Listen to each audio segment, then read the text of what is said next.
So welcome everyone to the SoCal Soaring Porch Chats for this evening's talk. And this evening we are honored and pleased to have Dan Rihn doing a tech talk on something that's pretty new technology in the world of Varios. So, and he's been using the LXNAV Hawk Vario for about a season. And he's going to give us a review and go pretty deep into the technology and the how-tos and wheres and the what you can really get out of using this new technology. So before I have Dan begin, let me give you a little quick background on Dan. He's been flying since knee hydro grasshopper. He soloed at age 14 in gliders, and then at age 16 he soloed in power. And then moving right along, he got his license in power at 17, and then the following year he got his commercial license at age 18. So he really dove right in deep there at the beginning of his young life. And now he holds 3 diamonds, a single Lenny pin, and has achieved a 750-kilometer distance. So those are quite pretty remarkable achievements as a soaring pilot, as many of you know. The other couple things that I've learned about him is he's also an International Aerobatic Club Special Achievement Award recipient. So that's nothing to shake a stick at. So, and on top of that, he is the Wright brothers 50 years pilot achievement. So I think Dan's been around soaring for quite a while, and I think most of you on this platform probably already know Dan or flown with Dan.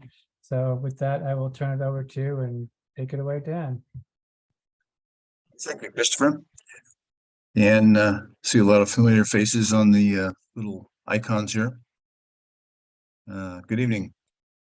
So this is a pretty new and exciting technology that LXNAV came out with actually back in 2021. It really didn't get fully used by a lot of people until 2022. They call it a Hawk, and it's pretty unique in the history of variometers, and that's what I'll go through tonight, is sharing a little bit about it in several different ways. Some of the things that it can do, some of the theory behind it, all of that good stuff that you all dying to know. So a description of the Hawk in LXNAV systems, probably the best place to go is to the Cumulus Soaring website. Paul Remdy has got a whole page just set up to try to teach you everything he can about Hawk. A lot of videos are also included there, and you don't have to write this down, because at the end I'm going to, and I think Christopher's going to put out the all of the websites that I'll be talking about. There's going to be several of them tonight, so there's going to be a handout that you can go on your own and learn all about these the Hawk on the various websites that I'm going to be showing tonight. But that's a good place to start. And then you also have to get into the hardware requirements for the to use Hawk. And I'm going to talk a little bit about that, and also the various variometers that stand alone that can use it. That's pretty nice as well. And then I'm going to show some I'm going to talk about some of the videos, I should say, that of using Hawk, setting it up, and then some expert comments. G. Dale did a really nice series of comments on the Wings and Wheels blog. Morgan Hall did some nice comments on the, there's actually, I should have put this in there as well. I realized that just now. There is a Google group, Hawk group, and Morgan Hall made some comments on that. And then I'm going to show some pictures in sight that I had, or in flight, I should say, of using Hawk, and it also couples it with SkySight. So you'll get to see all of that as we go further into the briefing. So what is Hawk? Well, back in the center here, you can see this was Segelfliegen magazine, and it was a great write-up. It was all in German, and it came out in April 9th, 2021. And right away, all the Americans went and tried to decipher it all and understand it. And there were some pretty crummy, even I tried too, using Google Translate to try to see if I could understand it. But there were a couple of them that were pretty close. Fortunately, there was an English version that came out right after it over on the left-hand side, and it went into a lot more detail of what Hawk is. And I think that's also the same one that was published in Gliding International quite a bit later, though, in February 2021. So those are good places where you can see what it is. In a nutshell, it is a sensor unit that's using GPS, static and dynamic pressure, inertial measurement unit, and then a processor to show you where the lift is and how much lift you have. Very different from a total energy probe, as you'll see. So last February, Paul Remdy put together a really nice webinar, and it was pretty interesting because the fellow who designed and created Hawk, Heinrich Meyer, I believe he's Dr. Heinrich Meyer, he was in Switzerland and he was on this webinar. Same time, real time, was Tony Sabak from LXNav. Tony's not only an LXNav representative, he's also a competition pilot. He flies an Arcus in the 20-meter class in Europe, flies a lot of contests over there, speaks perfect English. I've spoken with him many times and conversed with him many times. So he's a user, so he was good to have in this presentation as well. And this webinar is on Paul's, on the Cumulus Soaring, Paul Remdy's website. So I highly recommend you look at it if you haven't already. It's pretty long, it's a couple hours. It really gets into detail. And you can see on the right, I just grabbed some screenshots here of some of the things he's talking about. And, you know, he gets into all of this crazy math over here on the right and stuff that I'm not even going to try to attempt to describe. But what he's describing is basically how he's going to use all of the inputs he's getting out of the inertial measurement unit and then filtering it out to only show lift. That's in a nutshell. But it's interesting understanding what it is. And then, of course, you want to learn how to use the darn thing. Fortunately, by the way, Dr. Meyer is a glider pilot. He has a ASH 25 MI, as I recall. So the benefits of Hawk are three key features. As I've already mentioned, it has an inertial measuring unit. That's how you're going to be able to see the instantaneous winds, which is very important. The Vario needle is also IMU based, and it will truly show the lift by filtering out all of the gusts. And that's what is a big feature that Dr. Meyer talks about in his webinar. And then you also have an AHRS, Altitude Heading Reference System. And this is a new one. It's a little different than the one that that LXNav put out previously. I had the one previously in my LX9000, and turned out I had to start all over, which I'll talk about later. But those are the three key features that you get when you get an a Hawk system. So let's get into the hardware a little bit. This the LX nav systems, there's several. There's the 8000, the 9000 series. These are the ones that are the displays. The 9000 is pretty popular. It's what I have. And to have Hawk with that, you have to have a 4th generation or greater of the 8 or 9000 series displays. Unfortunately, I found out right about this time that I had a 3rd generation display. So I was in a dilemma as to how to get Hawk, which I'll talk about a little bit more. But the good thing is that if you have beyond a 4th generation of any of these systems, you can get a free 31-day trial of Hawk. And I've worked with several people that have tried that, and it works out pretty well. And how you can find out what generation say you already have a LX system and you don't know what generation it is, you just go to the setup and about, and you can see it there. It'll pop right up. And that was a sad day for me when I found that out and went down to the hangar and popped it up. Gen 3. Not what I wanted to see. If you have a S100 or an S10, these are the two standalone variometers that Alex puts out. It will work in either of these two right off the bat. You don't need a later generation. They work just fine. And I thought about trying to use an S10 because I couldn't use what I had on my LX9000, but unfortunately I didn't really have the panel space to add another variometer into my panel. But I first gave this presentation at the Parowan soaring camp last June. There were several guys there that had S100 standalone Varios. And so they tried to, downloaded it. We tried it. And I think I had 3 different guys that I helped put it into their system, and it worked fine. They flew it the next day and they loved it.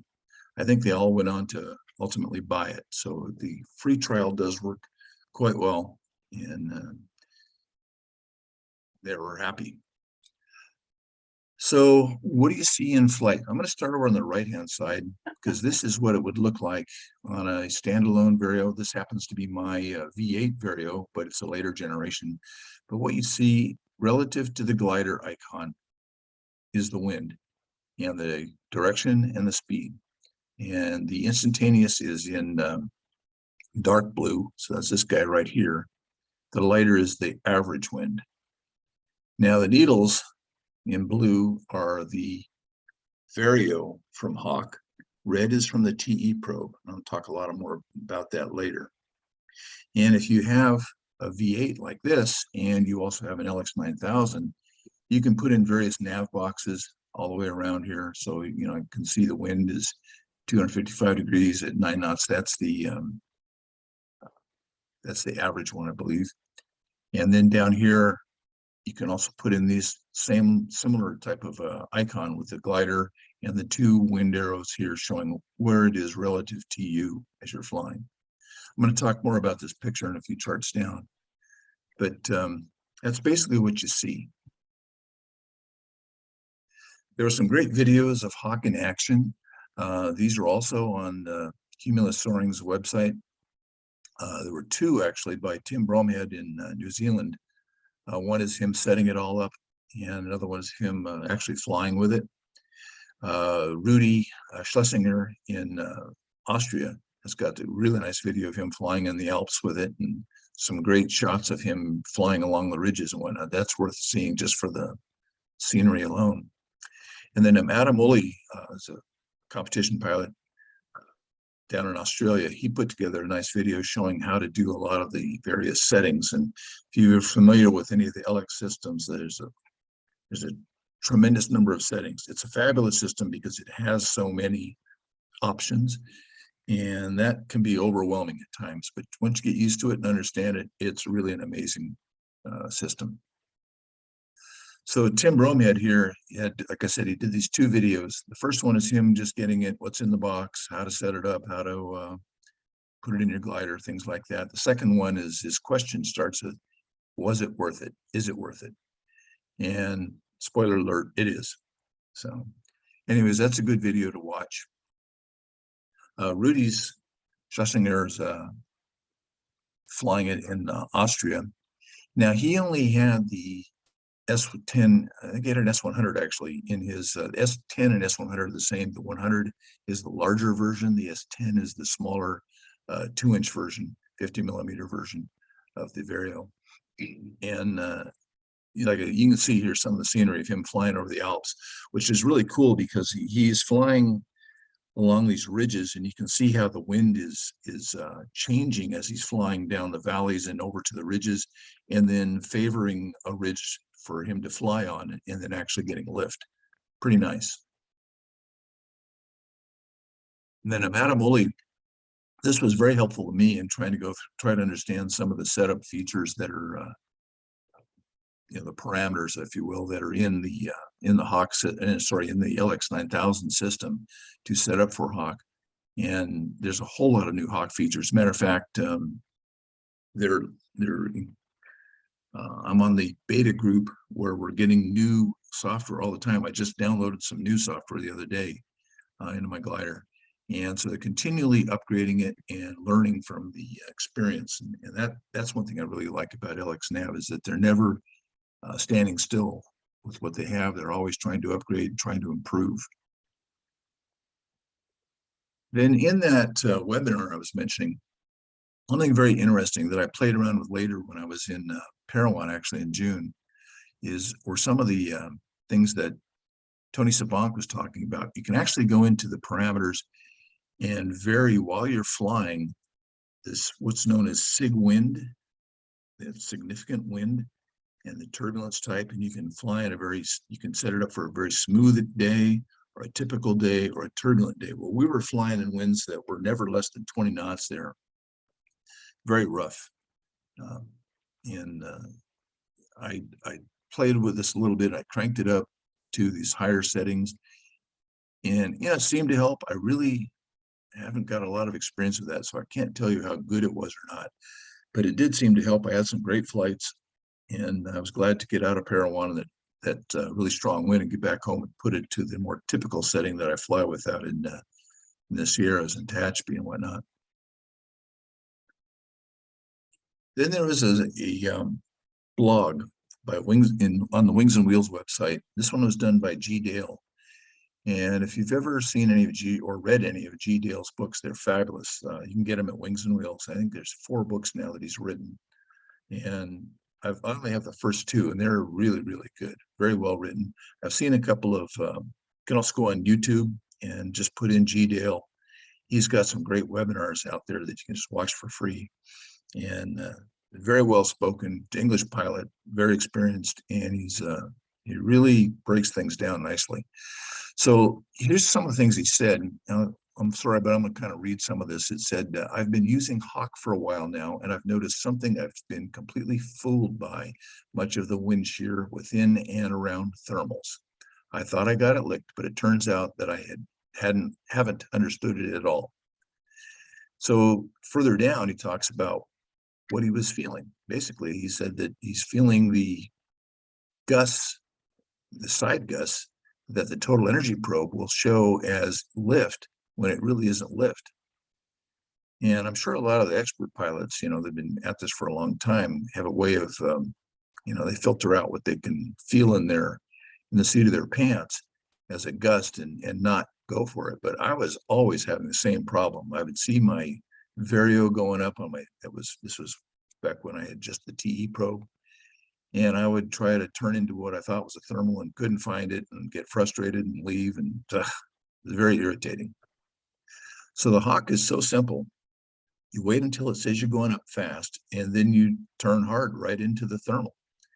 And you can't miss. Now, he said you can go the wrong way, but what I found is that Hawk is giving you the instantaneous wind, and it's worked for me very well. I just turn into the instantaneous wind, and I'm almost always in a thermal. I don't think I've missed it more than a couple of times.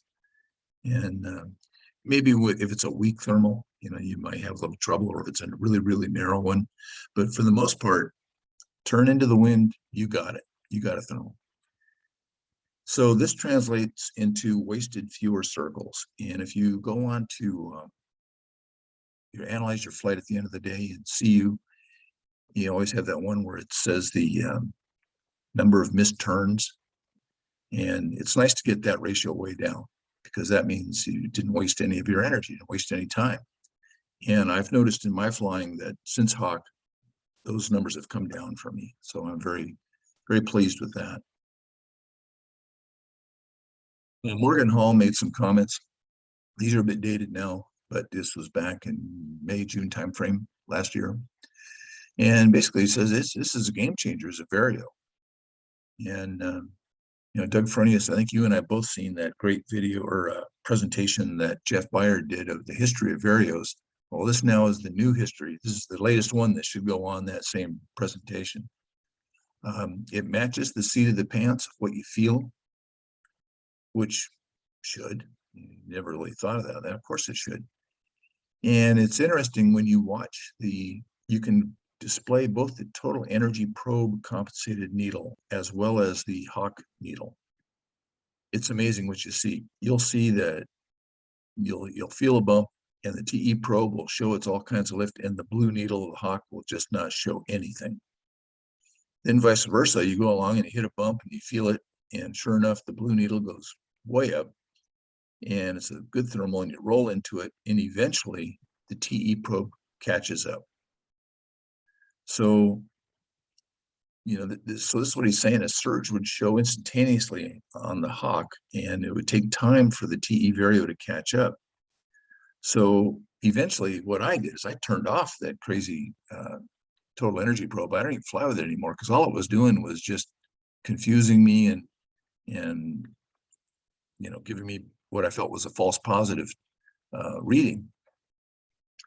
And then he says how the in convergence Hawk has got much more true to feel, and I'll talk about that. I've got an example of that further down. Yeah, the next chart. So this is a flight I had last year, coming back on final glide to Mountain Valley. And if you look at my display, go around the map here, my target is Mountain Valley. Average wind 150 degrees at 4 knots, not a lot of wind. JS, that's Jim Staniforth. He's on Flarm and he's just ahead of me. He's shown right here. Can't really see what he's doing. That's his difference in altitude to me. He's going up at 0.2 knots, so he's hitting a little bit of something, but he's kind of out of this purple range. And what is this purple? This purple is the convergence that is shown on the SkySight forecast. And in the morning we can put up all of the forecasts for the whole day, load them in, and go flying, and it's got them all in the cache memory. So this was at 1600 time frame, and we're not right now in real time. It's local time is 1611, so it's right on cue here. What's interesting is that when I'm in this area, the wind turbines are over here near Cache Peak and Three Sisters. They're all in this area here. And I could look out and see where they were showing an east wind. And I could look over into the right side of me coming from the west, and I was seeing the onshore wind. Walt Rogers likes to call that the, what does he call it? Not blowout. Gosh, I can't think of the word he uses now. But the onshore winds are what create the normal convergence that we see here in the Tehachapi area. So it was definitely coming. I kind of see the haze when I was out here. No clouds, but I could see the haze. So I thought this is going to be interesting, because right now the Hawk is showing winds kind of matching what I'm seeing in the wind turbines over to the left of my path. And you can see where I'm at. Closest airport is Kelso, and I'm 12.7 miles out of Mountain Valley, 1600 local. By the way, this is tracking up, so I'm headed south. So then a few minutes later, I took this picture. So look what happened. The winds are now out of the west. And sure enough, I started feeling some activity in this convergence. And can't really see what's going on with Jim here. He's still, it's like it's a negative number, so he's still not really going up. There really wasn't a whole lot of lift in here, but there was definitely convergence happening in this region. And then I also took a picture of the V8 Vario just to see what it would look like, and you can see the two arrows are matching, essentially same thing I have here.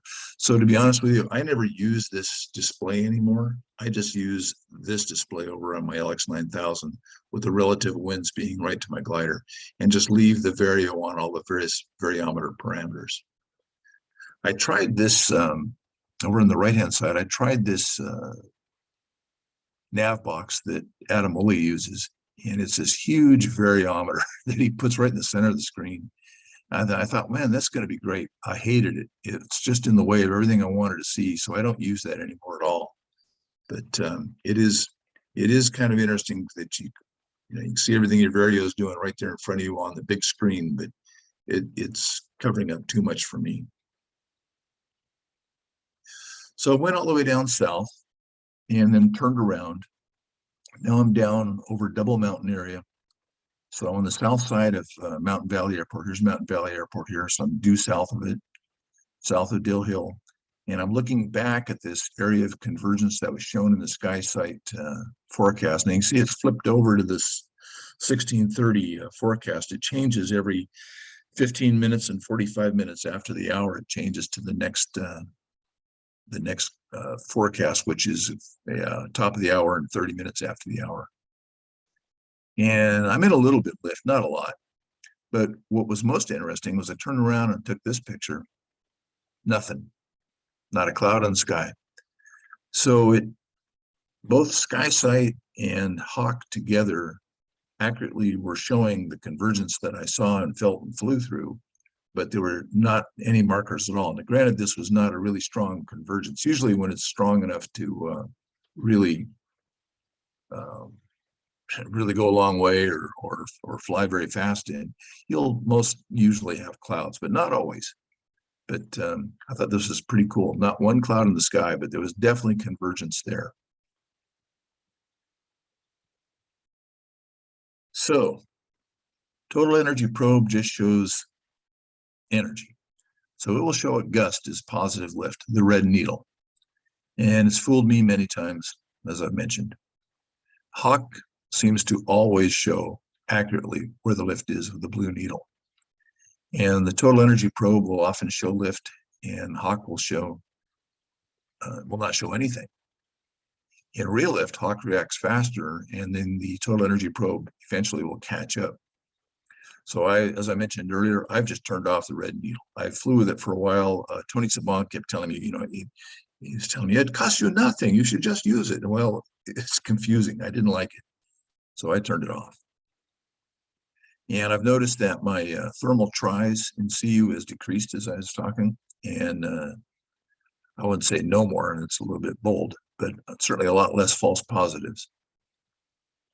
Now, since all of these earlier videos were put out, there was a fairly recent one done by Heinrich Meyer and Tony Sabak, and they did 1 season of Hawk use. And it's also on Paul Remdy's site. I think you have to be a Patreon to get to it, but the free one is right here on YouTube. And it's really interesting. They talk about a lot of things about what they've learned from using it the whole year, and it pretty much matches what I'm telling you now. But it's good to hear from them because they're the experts. But I would say overall, it's been a pretty remarkable experience, and I've enjoyed it very much. So here's the websites that I mentioned, and I think there's going to be I think Christopher's going to be able to publish this for me, just put it all out, or it's going to be on the recording here as well. So you'll be able to search on all of these various websites to see what I've been mentioning. Yep. So with that, I'd like to open it up for questions, comments, or I'm sure there are a lot of other people that have been using LX Hawk this last season or so, and maybe you've got some insight that I didn't cover that I'd like to share. Yeah, just anyone who wants to chime in, please go ahead and do so. Yeah, so can you clarify? This is Bill here. The Hawk, it's software, right? It's not a device, is it? It's just software that plays on the LX. Yeah, Bill, it's software. 4 or 5. If you're beyond 4th, 5th generation on the LX 9000, it will work on any generation S10 or S100. So I didn't get into that, but I will just real quickly. That's why you're seeing a lot of LX 9000 3rd generations for sale on the used market. And I sold mine to Mark Grode, and he has a what's called a butterfly Vario, and it does pretty much similar to what Hawk was doing for some time. Unfortunately, you can't get those anymore. They're out of business, and it's just another system to put in your glider. So I considered that, and unfortunately, it's got not only does it take up space on your instrument panel, it also takes up quite a bit of space on the backside of your panel, and it would not fit for me. So I didn't do that, and I didn't want to buy something that's not supported. The beauty of the Hawk system is that it's completely supported, currently by the LX Nav system and company. But yes, it is just software, to answer your question. And now, so I used to have an S80 in my LS3, which is, I can't remember the difference between that and the S100, but it was an 80 millimeter. What? I don't think it'll work with the S80. Okay. I think you'll have to upgrade to an S100. That would fit that same hole. Yeah. Now I got a Air Glide, which I think is the Boy, air glide is if it's that butterfly air glide, It's the giving you all butterfly, the right? same thing. Yeah. Yeah. Oh, you got Jim's all glider. Yeah, that he had Right, I an do air have Jim, and glide. he was always like, "Oh, the wind is fantastic on this. It's always great," So it's It like, is. It yeah. is. It's really good. Well, funny story. Back at the last Reno convention, I was talking with Tony, and back then, several years ago now, air glide was pretty popular, and I told him, "Why don't you guys do something like that?" And he said, "No, ours is way better. You don't want all that, And then he kind of was winking at me, and I go, "You got to do something better." So I think this has been in the works for some time. It's a little different, and to be honest with you, I don't know all the specifics. I've just been told that it is different in the way it's using inertial measuring unit compared to the air glide, and that's all I know. So the IMU is part of the LX 9000, or it's built into the It's 4 and built into 5? the S10 and S100, and in the later generation LX 9000s. With an LX 9000, you have to have a V8 or a V80 variometer to go with it. So in my case, where I had a third generation LX 9000 with a V8, I would have had to have either bought I didn't have any room for either, but I would have had to have bought an S10 or an S100 and just had it stand alone and have Hawk, or sell everything, start all over. And that's what I did. And that was a pretty nice experience. It was, other than the amount of money I had to spend, but I literally swapped it out in less than an hour. It didn't take any time at all. All the connectors were exactly the same. I just had to take one out and plug the other one in, and poof, I had Hawk. And what did the whole kit together run? Just short of $7,000. Okay. Ouch. Yeah. So that begs my question to you, Dan. Let's just say for giggles, I wanted to get this installed into a Grobe 103 twin. And you're saying that you can buy the S10 or S100 and it'll work with those standalone. Yes. What would be the investment, and would you think it would would it still be fine and work if I found and had room? Because I do have room in our club Grobe. There's an empty empty spot on the panel. Well, they would work great. A lot of guys use these as a backup Vario. Matter of fact, if you look at some of the top pilots, they're flying the LX systems, they'll have an LX 9000 or 9070 with the smaller V8 Vario, and they'll have this as a backup as well, because it's a standalone. It's a logger and does everything. Mhm. So unfortunately, the way I arranged my cockpit or my instrument panel, I just really didn't have the room for that. And I would have had to incorporate new wiring and new harnesses and all, circuit breakers and things like that. And I just decided to bite the bullet and put it back the way I liked it. Hey, Dan. But yeah, this would. Hey, Doug. Oh, sorry. That's great. I think this is an answer Christopher's question. Do you recall how much an S100 is today? It's. Dan, go look it up. I just put one in my LaBelle, and Clint Oh. one in his, and it was about $3,500, and it's pretty well plug and play. Just positive and negative, you're done. Right. And it fits really nice. It's a nice unit, nice setup. I did have some problems with my new Becker radio and making noise and stuff, and I'm still kind of playing with that.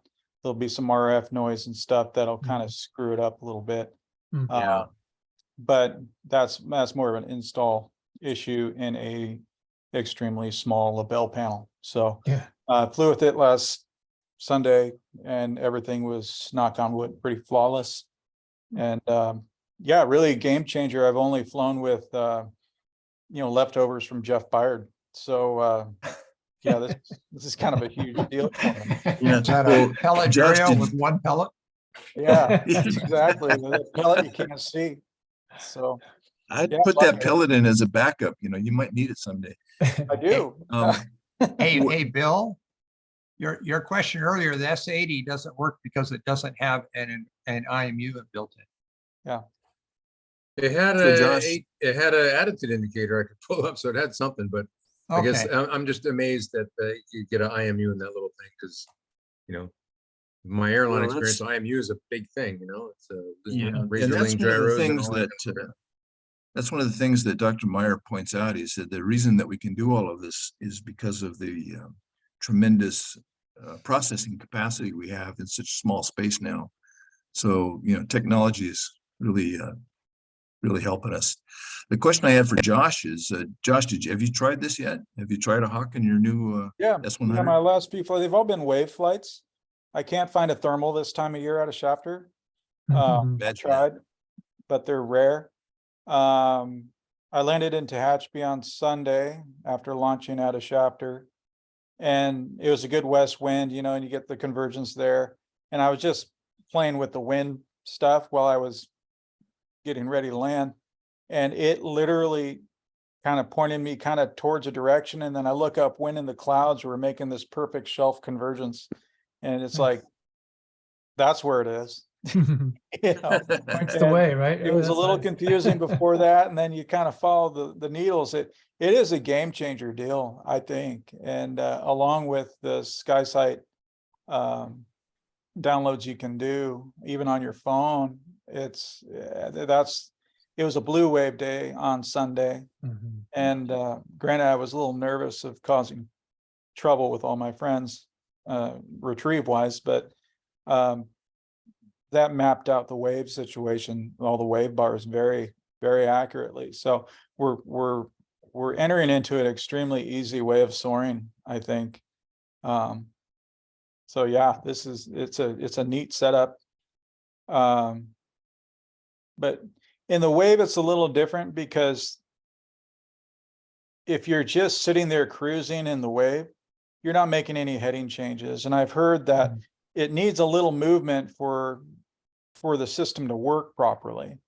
There's a tumbler wave set up and I was kind of right over the clouds and it was going down. The wind indicator was saying it was going down the wave bar, and it didn't make any sense to me.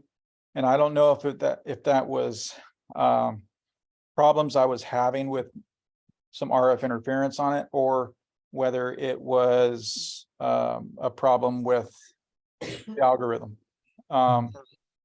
But in general, I think in thermals, it's going to be, yeah, game over. Watch out. It's really been Yeah. amazing. Whether it's worth $3,500, my buddy Clint bought one right after I did to keep up with the Joshes here. And I felt a little guilty, but he went and flew with it. And he was just like, I hate to say this, but it's worth $3,500. Okay. Yeah. Yeah. Oh, I caused several guys to go off and spend, you know, just north of or just south of $7,000. And Well, that's the game in soaring. It's see how much you can make your buddy spend, right? Hey, Josh, I have a Well- question. Sorry. Yeah. Christian here. You were mentioning noise from the radio. So does the radio interferes with the S100 or? Yeah, I think what it was doing was the S100 gives you about 10 feet of GPS cable. Okay. So where do you put that? I wrapped it up in a loop and everything, and behind the label, everything else was wrapped up in a loop. You know, so what I did basically to fix it was put the GPS antenna in, you know, behind me and stretch out that cable. And that seemed to work really well. What would happen is I'd transmit on the radio and the GPS coverage would fall out. And then once that happens, that screws the algorithm up. So now that the Hawk needs to refigure out where it's at. And it takes a few minutes to do that. Oh, yeah, there've been some concerns with some of the guys with the self launchers that have single stroke, two stroke, I should say, engines, in that they have so much vibration, they're causing some issues as well. And at Parawan, we saw that there was some DG 800s that were there that were trying it out on their S100. And until they shut down the motor and started soaring, it would finally damp out and everything would be good. Well, that's easy. I Just don't buy have a that. jet. That's Yeah, well, I don't have that problem with the little wankle in my SH31. It works fine, and that's That's exactly what Dr. Meyer said. He says, well, I've got ASH 26, it's no problem, or 25. He said, it's no Yeah. problem. Hey, So, Dan, it's I- Jim Hurd here. Dan, do you copy Jim Hurd? Jim, how are you? Yeah, let me comment on this because I have that exact problem. I'm one of the three that Dan was helping at Paragon, and I have a DJ800. There's no doubt there's a problem here for some gliders with engines that vibrate. I think it's depending on how much they vibrate for sure. But what it does is it messes up the sensor, the AHRS sensor, and then it will not recover. At least I left mine on because what it does is it causes the AHRS to tumble. It's all over the place, and the Vario's banging off the needle up and down as you're climbing out with the engine on, right? Just when you need to go find a thermal. So I left it like that for a couple of flights out of Paragon. And literally one time it took 2 hours and it eventually found itself. Another time it took 4 hours and it eventually righted the AHRS, and then the Hawk was working correctly. So I learned that what you had to do was use the total energy probe, turn Hawk off, in other words, to take off, climb out, turn the engine off, then convert back and convert back to using the AHRS. That worked. So then I've been talking to the LX Nav guys about this and kind of a bit annoyed about it, right? So they've actually made a software change. They did this last year, and I'm pretty sure I've tried it and it does work. So what it now does, when that problem happens, it automatically restarts itself after the engine is off. So that's a kind of an improvement, but it still isn't any help for climbing up with the engine on because the AHRS is all tumbled and the needle's all over the place. So it's still not really a full solution. The only way you can do it if you have that problem is turn Hawk off, climb out, turn the engine off, put it away, then turn Hawk back on again. That's the current status. And I don't know if they've fixed it anymore since last summer. Well, they've come out with, I think 2 or 3 different, I'm on the beta group. I think we're up to the 3rd improvement since last June, since I saw you. And I don't know if it's, they're not real open about some of the things that they're improving. It's not a bug, it's a feature, you know. Trade secret. One thing I noticed if I tap on my altimeter, you know, to keep it from sticking, is the Hawk Vario jumps. So it is pretty sensitive. So I don't have a motor in my glider. I can't afford it. So keep that one in the tow plane. You got a tow plane. Too many. Cool. Okay, are there any other questions for Dan? You know, Terry Honigman wrote me an email today. Are you still on, Terry? He's there. Yep, he's still here. Yeah. The question that Terry had for me was, is this legal in competition, you know, or will it be legal in competition? And the only answer I could have for him is that, well, the butterfly Vario has been out for some time, and it hasn't been, you know, disqualified, or I don't, you know, at least not to my knowledge, for people to use in contests. So I don't see that this one would be either. Is it an advantage? Yeah, it sure is. I think so. So. It Yeah. wasn't so much, is it legal, as is it sportsmanlike or unsportsmanlike? Who cares about that? So, But I do have another question for you, Dan. Can you hear me now? Yes, yes. Please, I've had 2 flights with the Hawk now, and on one of them I did find some convergence, and I think I have an idea about how to use the real wind, the instantaneous wind needle, to stay on the energy line. And I'm looking for some guidance. How do you use the Hawk arrow to stay on the line that you want to be on in convergence? Well, if you, like the pictures that I was showing, if you're seeing that you had it immediately flip around, you know you're in the convergence. So typically what's happening is that air mass is moving, and in my case, it was moving from the right to the left, west to east, and you would want to go further downwind until you till the lift ceased. And you got to be careful with that, especially if you're, like my other glider, 126. You don't like going downwind very far at all. But typically you have to go downwind from whatever you're seeing to get to where the wind will then hit a different air mass. That's about the best way I can describe it. So even when I was flying on that, let me get to that picture. So right here, you see this here, obviously the wind was from my left. So I was going to have to go to downwind to hit any convergence. Or in my case, I just went straight to where it was more filled in. And that's what I did when I was further down here, and it switched around. So, I guess I'm not sure how to answer that, Terry. It kind of depends. I know at Parowan, I was flying under a whole lot of clouds, and I was using the convergence forecast from SkySight and Hawk. And when I'm looking out and I'm seeing clouds everywhere, I go, okay, well, where's the convergence? There's got to be something in here. And sure enough, there was a kind of a wandering line of convergence. And I started following that, and it was working very nicely. And these arrows were, switching around on me side to side as I was working my way down through the, through Utah, coming back. But I don't know how better to answer try it. to keep the arrows lined up with the axis of the airplane. But maybe and south of Warner Springs, we have several sets of windmills, and sometimes as you fly down, the windmills on one side are blown from the east, from the other side they're blown from the west, and the ones in the middle aren't moving at all. And those are the ones you want to be over. That's where the lift is, right? So Yep. That's what you want to, use the arrow to say which way are the windmills blowing. Up there, I guess, right? So we see that all the time in Tehachapi and out into the desert down towards Mojave and that part of the Antelope Valley.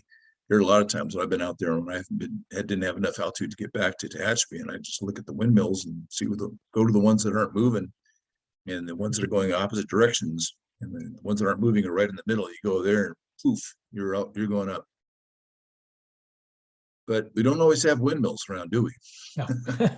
No, no windmills out in Antelope Valley soaring site. You're not in your part of Antelope Valley where you're No, flying. not in our part, not neighborhood. Yeah. No, and we have the blue convergence, throughout the summer, and it's a crapshoot to find it. Well, not totally, but it can be. But I'm not. I guess with the LX Nav alone, with the Hawk alone. Well, let's just say from what you're showing us, it's great to be able to have the LX, display and the Hawk together, and as the two together, you can't miss. The two together and using SkySight are just really, really nice. Yeah. And Got all the toys. yeah, Great. you only live once, Yeah. Yeah. Okay. Mhm. Well, if there are no other further questions, I'm going to turn it over to Bill Palmer for a moment to talk about his Porch Chat on February 8th. Go ahead, Bill. All right, so I'm going to take a look at the thermaling. We'll take a look at the theoretical models of thermals, and then try to have a discussion on how do we center. There's a lot of different centering methods. I did a video a couple weeks ago about it. Different ways of basically all doing the same thing, trying to figure out how do I move my circle to where the thermal is, and do that. How do we think about it? What are we looking at on the Vario and the seat of our pants and whatever? So I'll present what I found, and as I found in my video, other people chime in and go, "This is how I do it." So this is how I think about it. So I'd like to see everybody else kind of chime in the way that you center on a thermal and how you conceptualize it and correct for it. Sure. Sounds very good. All right, so that's February 8th is our next porch chat. So let's say again, thank you, Dan. Very excellent presentations. Your presentations are always spot on, so I appreciate your putting this together very much. And as mentioned, it will be on YouTube in a very near future. And then what I'll do as far as his all these nice links and websites, I have the PDF of that. I'll send that out to the same email threads, as well as it'll be on the tehachapi.groups.io. So I'll post it over there momentarily later this evening. So you can take a look and travel on over to the Tehachapi Groups website and find it there. And then of course, it'll be on the YouTube channel, the YouTube video. So thanks all for joining. Good to see a good crowd, and thanks to folks for joining in again. Take care, and until next time, stay soaring and fly safe and stay warm. Take care. Thank you all, guys. Take care. Good Good night. night. Thank you, everybody. Thanks, guys. Thank you, Dan. All right, bye.